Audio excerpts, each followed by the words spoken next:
घर से बाहर कहीं जाने नहीं दिया, कोई इनको देखा नहीं, जाना नहीं, इसीलिए अभी तक कोई संबंध नहीं आया। तो दशरथ जी ने कहा गुरुदेव कहां ऐसे भेज दें अपने बच्चों को, किसके साथ भेज दें, किस पर भरोसा कर ले। गुरुदेव ने कहा दुनिया पे किसी पे भरोसा मत करो, लेकिन महात्मा पर तो भरोसा करना चाहिए। क्या? और किसी पर भरोसा करो मत करो, लेकिन महात्मा पर भरोसा करो। आप कहोगे महाराज कलयुग में महात्मा बड़े खतरनाक होते हैं, बड़ी बड़ी घटनाएं देखी जाती हैं और सुनी जाती हैं, महात्मा पर भी कैसे भरोसा करें? बोले देखो अच्छे बुरे हर काल में होते हैं, ऐसा नहीं है कि महात्मा के वेश में आज ही काल नेमी है, पहले भी थे। हनुमान जी महाराज संजीवनी बूटी लाने गए तो काल नेमी महात्मा का वेश बना करके ही बैठा था और ठग लिया हनुमान जी को। रावण ने भी सीता हरण किया तो साधु का वेश बना करके किया।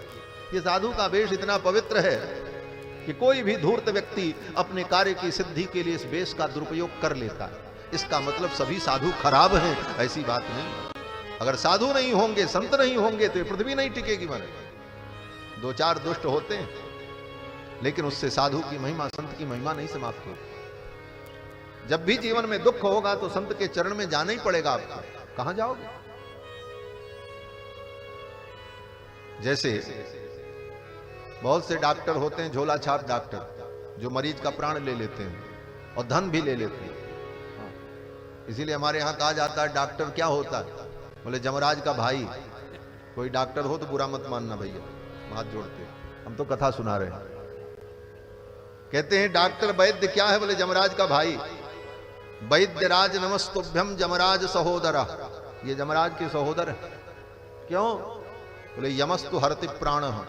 जमराज तो केवल प्राण लेता है, ये प्राण भी लेते हैं और धन भी ले लेते हैं, दोनों लेते हैं। लेकिन यह भी कहा गया है वैद्यो नारायण हरिहि।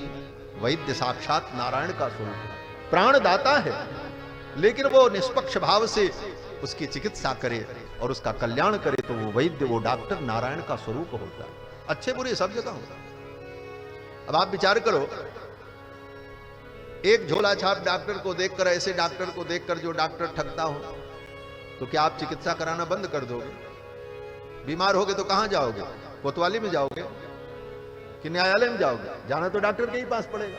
हाँ, यह है कि अच्छे डॉक्टर की तलाश करनी पड़ेगी और उस अच्छे डॉक्टर के पास जाके इलाज कराना, जाना तो डॉक्टर के पास ही। उसी प्रकार संत समाज में संत के रूप में दिखने वाले कालनेमी भी मिलेंगे, लेकिन इसका मतलब ये नहीं है कि कालनेमियों के कारण आप संतों के पास जाना छोड़ दोगे। जाना पड़ेगा।